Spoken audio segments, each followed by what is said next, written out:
धूप पावन शंकर के पावन दिनांक प्रथम तो मेरा प्रणाम स्वीकारे। आज आपको इस स्थिति में पाकर सोचने के लिए विवश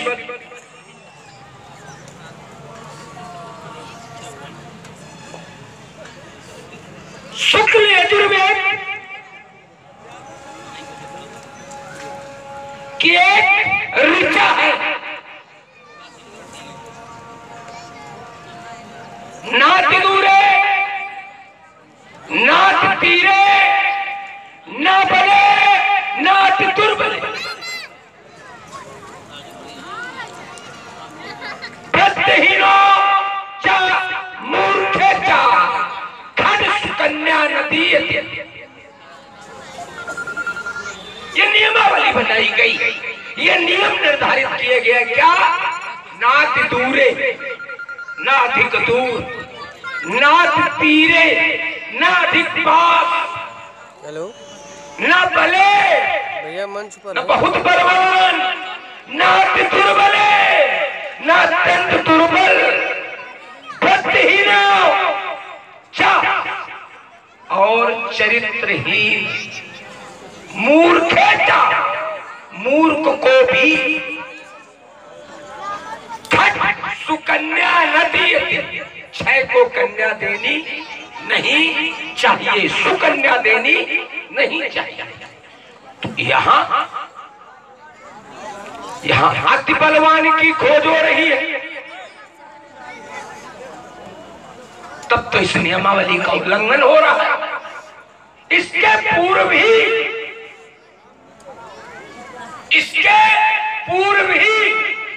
त्वष्टा ने अपनी पुत्री के पाणी ग्रहण संस्कार के लिए, त्वष्टा ने अपने पुत्री के पाणी ग्रहण संस्कार के लिए कुछ ऐसा ही वर खोजा जो सर्वश्रेष्ठ बलवान हो, सर्वश्रेष्ठ तेजवान हो, ऐसा ही वर खोजा। अर्थात त्वष्टा ने अपनी पुत्री संज्ञा का पाणी ग्रहण संस्कार सूर्य से किया। ठीक परिणाम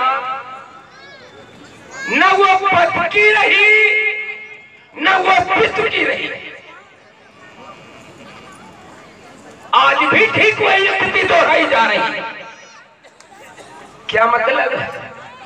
लोग कहते हैं पुरानी स्थितियों से शिक्षा लो, यहां तो बड़े ज्ञानी हैं। इन ज्ञानियों ने क्या इस तरह की कोई सलाह नहीं दी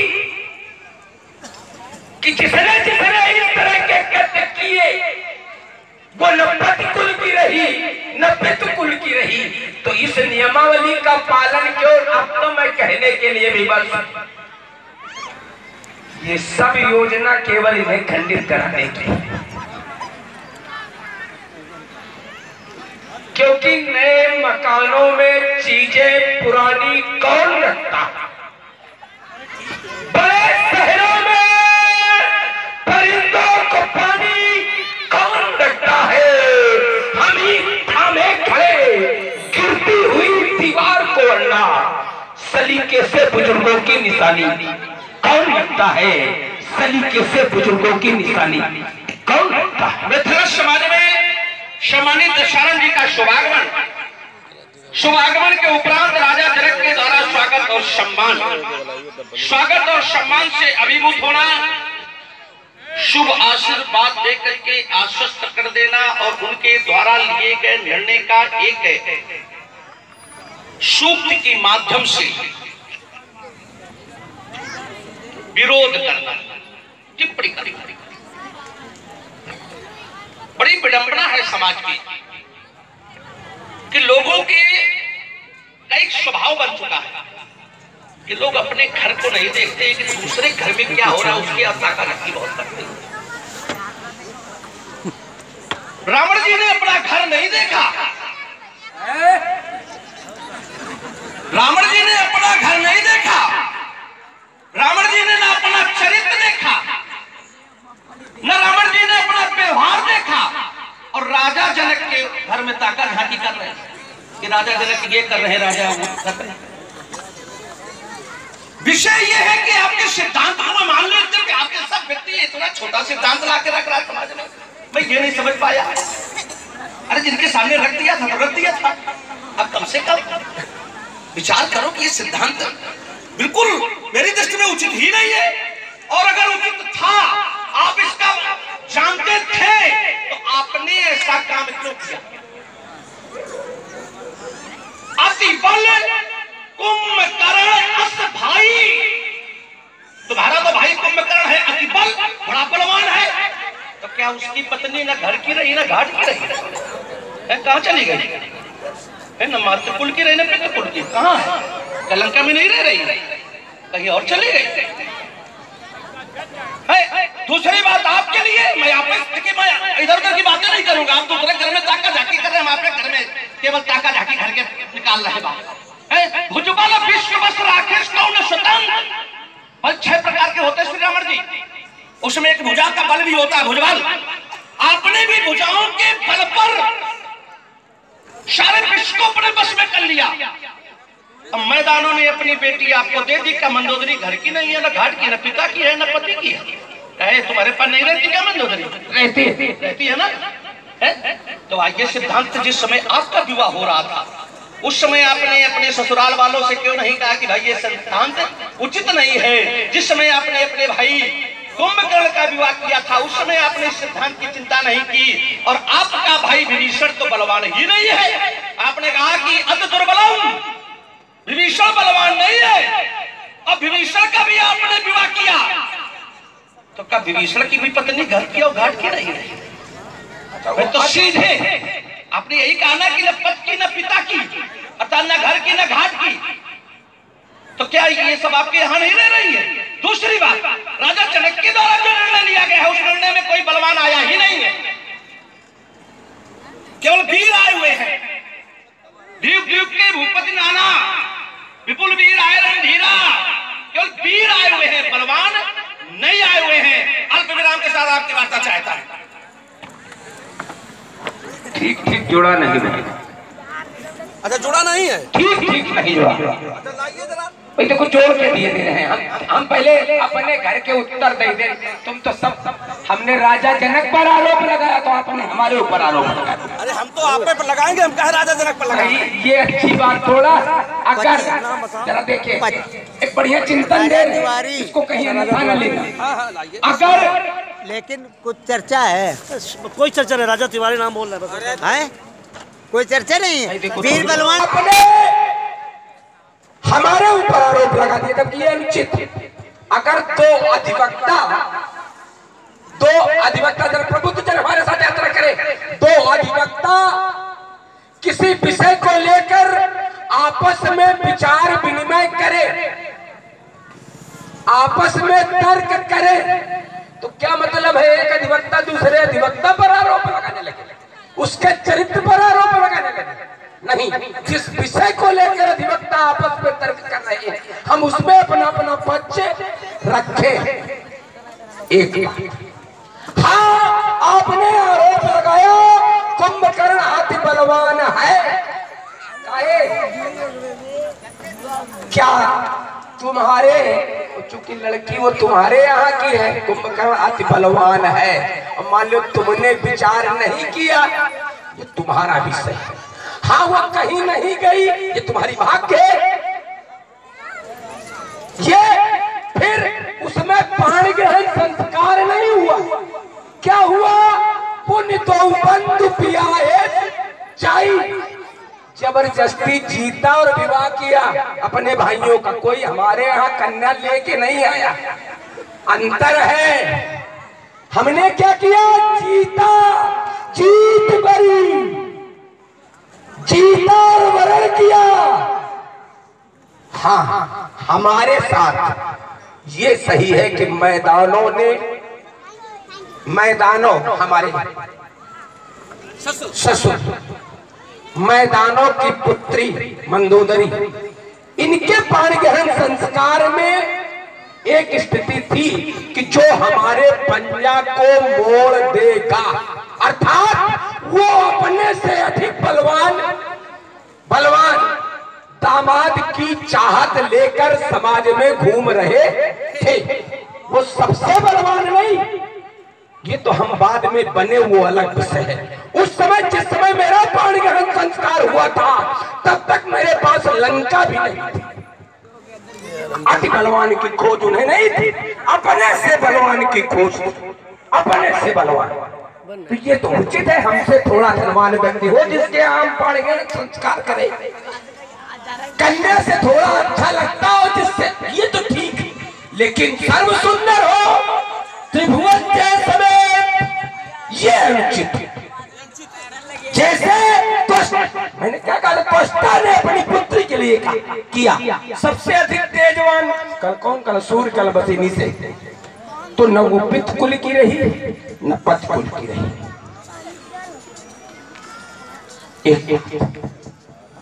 हाँ, मैंने कर आप अपने चरित्र को देख लेते तब दूसरे के चरित्र पर अंगुली उठाते, ताक झांक करते शब्द प्रयोग किया गया था।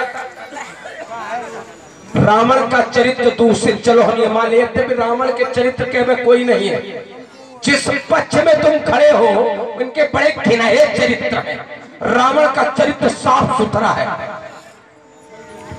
ये बड़ी विचित्र बात बोलने जा रहा हूं कि रावण के चरित्र के अगर तुम जिनके पक्ष में, जिन देवताओं के पक्ष में, जिन सनातन धर्मावलंबियों के पक्ष में खड़े होकर के तुम खड़े हो, उन सबके चरित्र बहुत गंदे। रावण का चरित्र बहुत साफ सुथरा। फिर रावण है क्या? निशाचर। क्या है? उपजे जदप पुलस्त कुल पावन अमल अनूप तदप महिषुर साप बस सहे भय सकल। अघरूप तो पाप रूप है, तो पाप कर रहा है। लेकिन ये जो पूर्णनार सुभक्ष संता धर्मशील ज्ञानी गुणवंता, अगर इनके चरित्र दूषित है तब तो प्रश्न चिन्ह लगेगा। जो पापी है वो पाप करे, ये बात ठीक, लेकिन जो धर्मात्मा बना घूम रहा हो, समाज में जिसकी ख्यात धर्मात्मा की हो, पुण्यात्मा की हो, ज्ञानी की हो, महात्मा की हो, और उसका चरित्र दूसरा हो, उसका चरित्र दूषित होगा तो प्रश्न चिन्ह लगेगा। अल्प विराम या क्या? बढ़िया, बड़ा अच्छा किया। और ये हमारे भैया बचाव का किया है। चंबरदारों ने मेरे साथ अपनी बेटी का विवाह किया था तो मैं बलवान नहीं था। ये नहीं कहा था, सुधारो भाई। हमने कहा था उस समय का भी नहीं थी, तो लंका नहीं तो क्या मतलब आप बलवान नहीं थे? भाई ये विषय है नहीं, इसका प्रमाण तब तक नहीं। एक इच्छा समझे भाई, किसी के पास घर नहीं तो क्या वो बलवान नहीं है? भाई घर क्या उसके बलवान होने का प्रतीक है? क्या संपत्ति उसके बलवान होने का प्रतीक है? क्या वैभव उसके बलवान होने का प्रतीक है? अरे बलवान बल 6 प्रकार के श्री रावण जी होते हैं। तेज बल, बाहुबल, ज्योतिष बल, योग बल, भुजबल 4। अब 2 छोड़ रहा हूं आपके लिए। 6 बल प्रकार के बल होते हैं। तो आपके पास बाहुबल था, वो ये जादू धानपति माना, मैदानों ने जाना कि ये जो है ये राक्षसों का राजा होगा। वो ये जादूधान पति, पति माने स्वामी, ये राक्षसों का स्वामी होगा, राक्षसों का मालिक होगा, राक्षसों का नाथ होगा, राक्षसों का ईश्वर होगा, राक्षसों का ये परमात्मा होगा। जान गया मैदानों, क्योंकि मैदानों के पास ये विद्या थी कि वो योग के माध्यम से जान सकता था कि क्या भविष्य में होने वाला हो। क्या मैदानों ने जाना तो तब उसने अपनी बेटी आपको दी, बल का परीक्षण भी किया।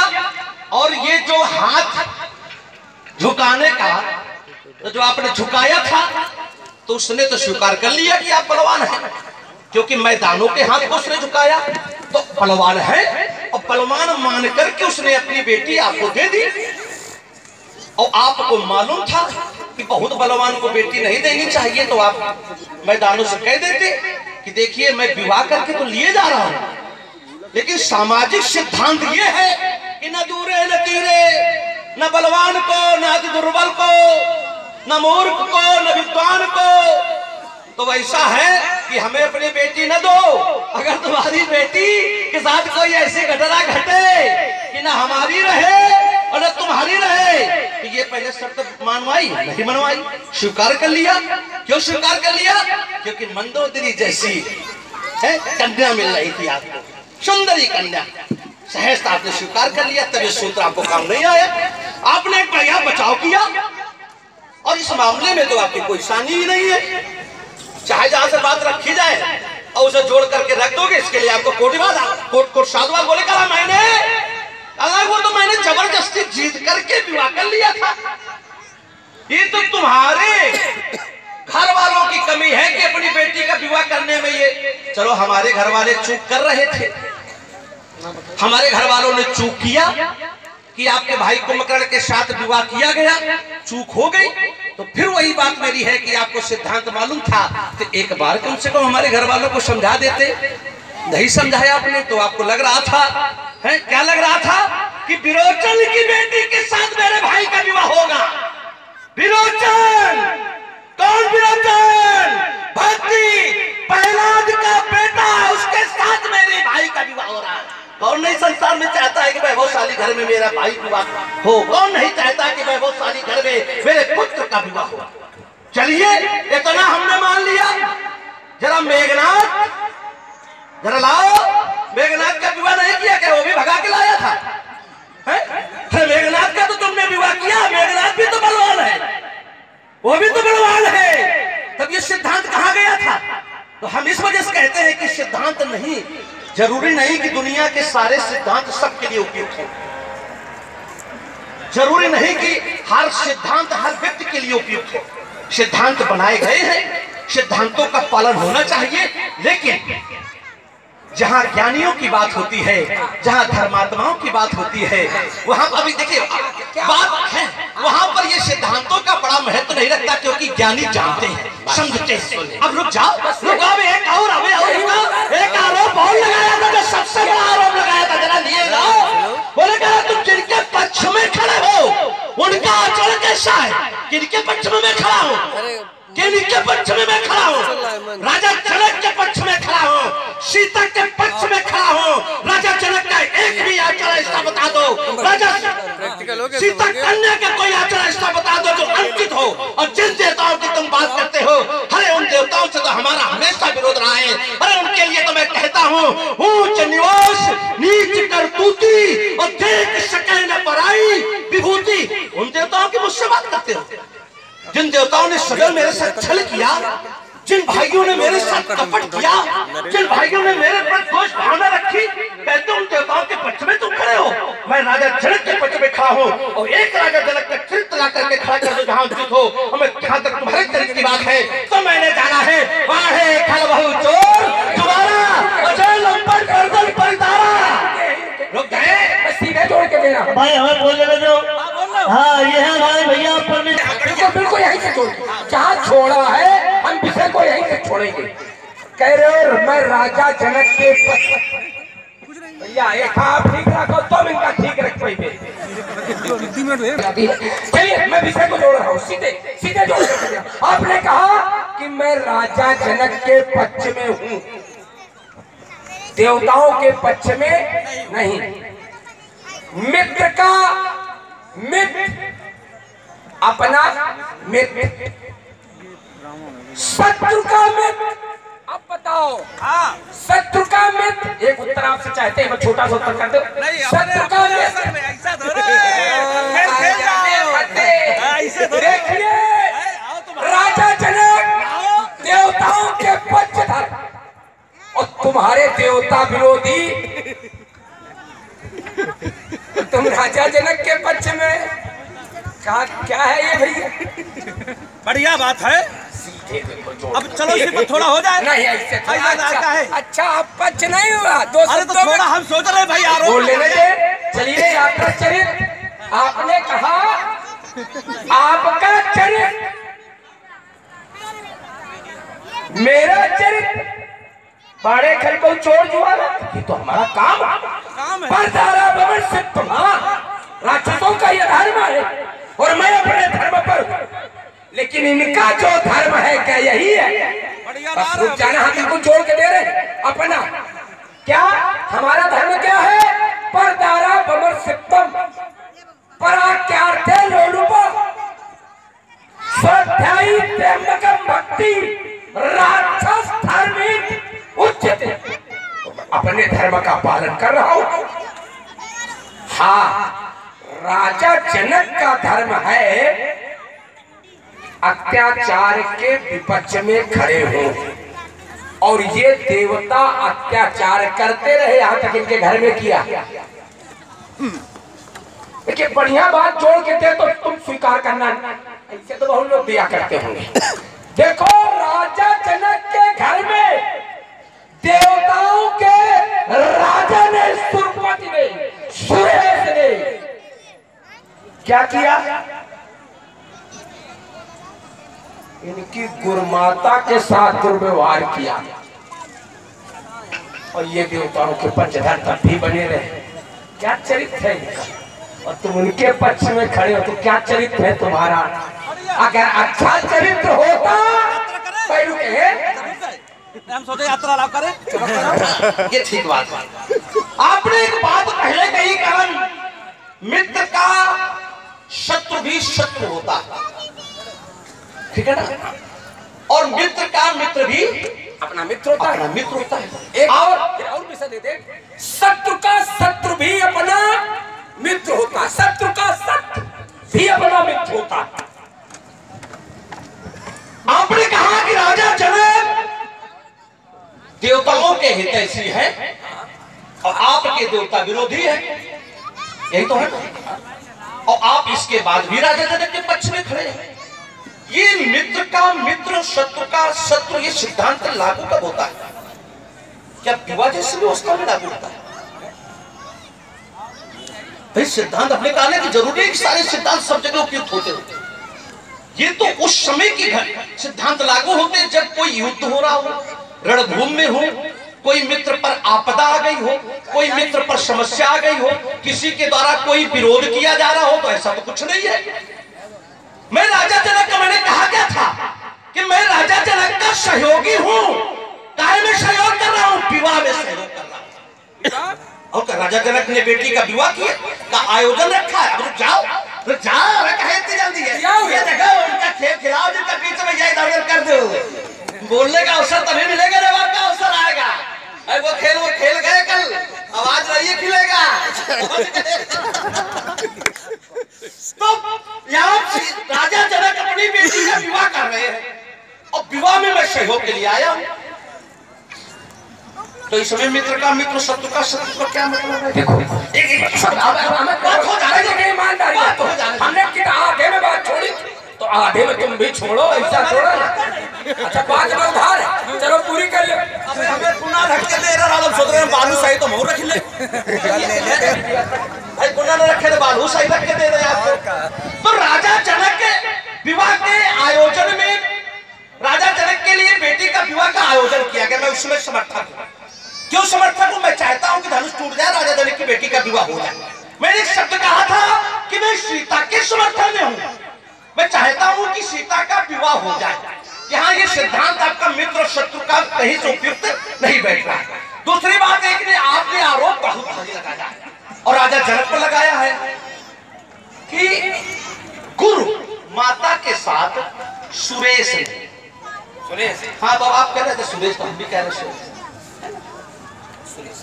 हाँ, क्या अनुचित कहा था? रहे हैं अभी तक घबरा कह रहे हैं। उन्होंने क्या किया? जो भी घटना घटी, ईमानदारी के साथ बताओ, अगर घटना घट जाए और जिसके साथ घटना घटी हो और वो तत्काल उस पर दंड दे दे, क्या इसके बाद भी दंड की कोई विधा होती है?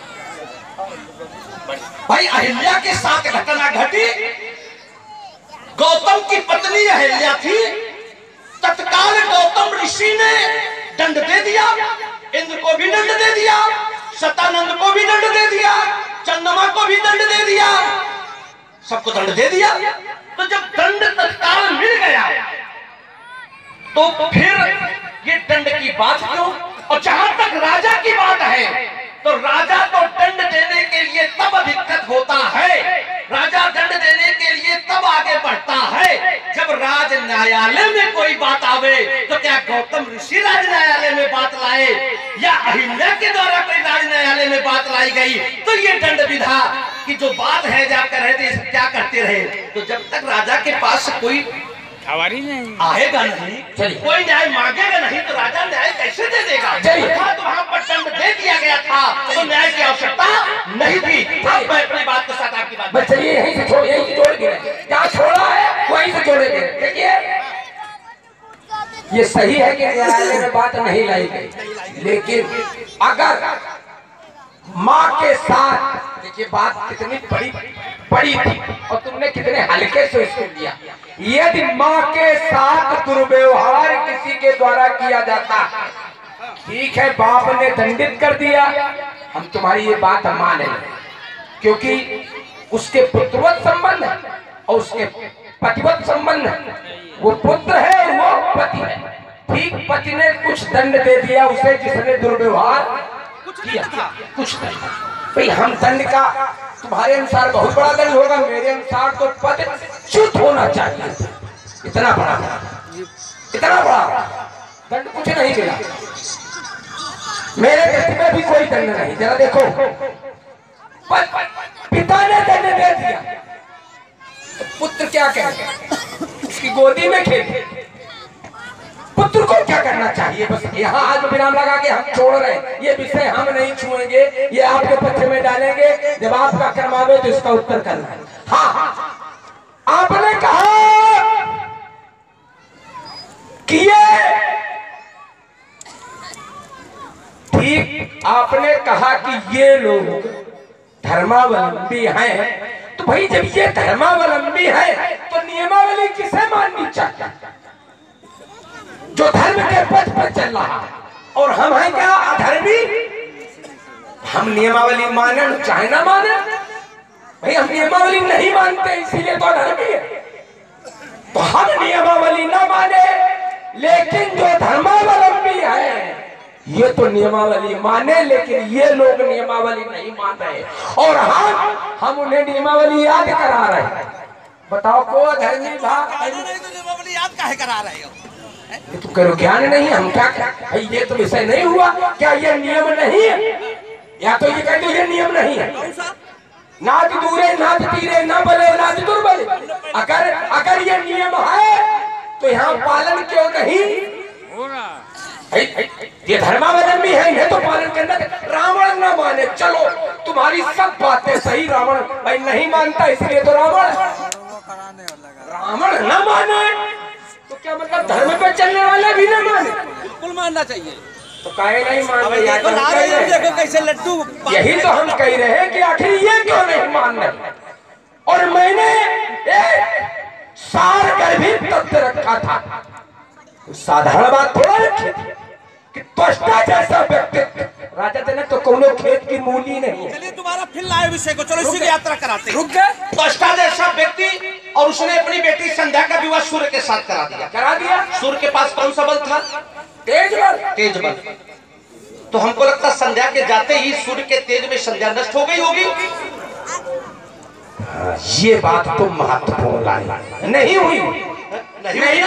तो बस इसी वजह से मैं कहता हूं कि लोग कहते तो बहुत कुछ है, विचार नहीं करते हैं। हरे संध्या सूर्य के पास रही और 3 संतानों को भी उसने जन्म दिया। सही। और अगर सूर्य का तेज इतना अधिक था तो संतानों के जन्म के समय सूर्य का बल कहां चला गया था? मैं ये तुम्हारे लिए छोड़ रहा हूं, क्योंकि आलिंगन करने के वक्त क्या सूर्य ने अपना तेज खत्म कर दिया था? अगर नहीं खत्म कर दिया था तो आलिंगन करने के बाद ही 3 संतानों का जन्म हुआ, तो उस समय सूर्य का बल कहां चला गया था? नष्ट हो जाना चाहिए था। संध्या को लाइए तो ढूंढ के, हमने कहा था लड्डू ढल के देंगे। साधुवाद इसके लिए कि आपने यात्रा कराई और वहां खड़े मिले, इसके लिए हृदय से साधुवाद। मैं सोच रहा हूँ कि आप यात्रा करेंगे। इतना ईमानदार आदमी मिलेगा नहीं आपको। हमें अपेक्षा भी है कि आप भी लाके इससे भारी लेके खड़े हो गए। हाँ हाँ 3 संतानें हुई। या मनुना हाँ बस हाँ यह मेमुना और मैं बस तेरा मानू बहुत अच्छा कहते थे साधुवाद। हम तो सोच रहे थे बड़बड़ा जाए। ऐसा तो रे तो सोच रहे हो कहीं के लोग चूना ना खा जाए। नहीं देखो हम तो चूना खा जाएंगे तो हजम कर जाएंगे। सोच रहे कि कुछ से सब नहीं बचा नहीं ऐसा कुछ है ईमानदारी भी देखो जो विषय खड़ा किया गया है पूरा हो जाए बहुत महत्व। चले पूरा हो जाए जो तुमने खड़ा किया है कि आखिर उस स्टेज को पहले क्यों अनुभव नहीं हुआ? अनुभव तभी होता है जब आलिंगन किया गया, तभी तो तेज का अनुभव हुआ। पैदा हो गए थे क्या? हेलो फिर खड़ा हो गया क्या भाई? तीनों एक साथ पैदा हो गए थे? कभी कभी कुछ कभी कभी यही अंतर है। मानने का तो सही ये समस्याएं कभी कभी व्यक्ति को विवश करती है कष्ट को सहन करने के लिए। कष्टित हुई लेकिन विवश रही। जब वो बर्दाश्त नहीं कर पाई, आगे बर्दाश्त नहीं कर पाई तो संध्या ने अपनी छाया छोड़कर, ये बात चूंकि समाज में नहीं मालूम है तो मैं चाहता ये हूँ कि विषय आया है तो पूरी बात देखी जाओ। हाँ भाई एक क्षण। हाँ थोड़ा समाज को उत्तर भी पहुंच जाएगा और हम लोग छाया को छोड़ा फिर भी शुरू में तेज रहा। हाँ रहा। और छाया के भी 3 संतानें हो गई। छाया के भी 3 संतानें हुई। ऐसा कहीं 3 नहीं 2 है। हम तो कोई यात्रा करा ले सीधे कि किसी ग्रंथ में 3 नहीं 2 है। और श्रावणी मन जो है तीसरी वो उस जो दूसरी पत्नी है उसका नाम बताया रागी से श्रावणी मन का जन्म है। ऐसा भी कि हाँ बाकी तीनों इसी से है। ऐसा भी किसी ग्रंथ में है। तो 3 संतानें इससे भी 3 उससे। ये सब तेज कहाँ चला गया था? हाँ भाई बात देखिए तेज सब नष्ट होता है। नहीं 3 जब छाया से हुई वही तो राज खुला। अच्छा ये 3 हुई कौन? थोड़ा इस पर भी चिंता समाज को मिल जाए। नाम बताओ। शनि। हाँ ये 3 संतानें, एक शनि एक ताप्ती, जो ताप्ती नदी नर्मदा की तरह उल्टी बहने वाली भारतवर्ष की दूसरी नदी है ताप्ती नदी। तो शनि ताप्ती और श्रावण मन ये 3 संतानें छाया से हुई। और संध्या जिस समय भाई सोच देखिए घटना क्या हुई कैसे जाने। संध्या वाले भी थोड़ा हो जाए ना क्योंकि समाज यमी जिसे यमुना कहते हैं यमी और वैवस्वत मन ये 3 संतानें संध्या से हुई। जब संध्या ने छाया वहां छोड़ी थी तो छाया से कहा था कि तुम हमारे पुत्रों का पालन माँ की तरह करना, मातृवत करना। लेकिन जिस समय छाया के संतानें हो गई छाया का प्रेम अपनी संतानों में चला गया। बस सौतेलापन प्रारंभ हो गया। पुत्रों की तरफ प्यार बढ़ गया। परिणाम अपने पुत्रों के प्रति प्यार बढ़ा तो यम धर्म के स्वरूप है। यम को यह अच्छा नहीं लगा। यम ने उन पर पैर का प्रहार करना चाहा। जिस समय पैर को उठाया छाया ने साफ दे दिया, मात्र शक्ति पर तुमने पैर उठाया है, तुम्हारे पैर में कीड़े पड़ जाएंगे। धर्म आकुल और व्याकुल पिता के पास पहुंचा, सारी वस्तु स्थिति पिता के सामने रखी। पिता ने देखा ये क्यों हुआ। पिता इस पर चिंतित हुए। पिता माँ के पास की माँ किसी पुत्र को, तो ये माँ नहीं, विषय यही खुला। ये माँ नहीं हो सकती क्योंकि माँ अपने पुत्र को कभी स्थापित नहीं कर सकती। परिणाम स्वरूप पिता ने उस छाया से पूछा।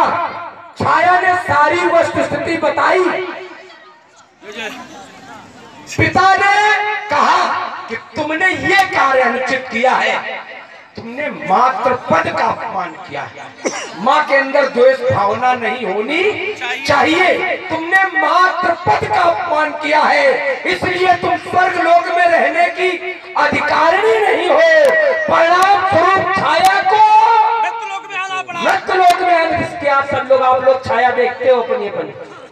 ये स्वर्ग लोक में नहीं है, केवल मृत्यलोक में है। ये वही छाया है, कोई और नहीं। स्वर्ग में किसी की छाया बनती ही नहीं है। नहीं यही क्योंकि वहां से छाया चली गई तो वहां छाया कैसे बनेगी। ये केवल मृत्यलोक में छाया है।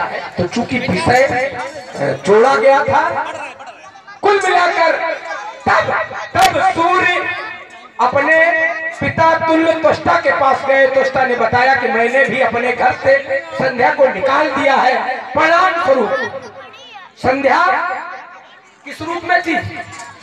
अश्वनी के रूप में, घोड़ी के रूप में तृण खा रही थी अपना जीवन यापन।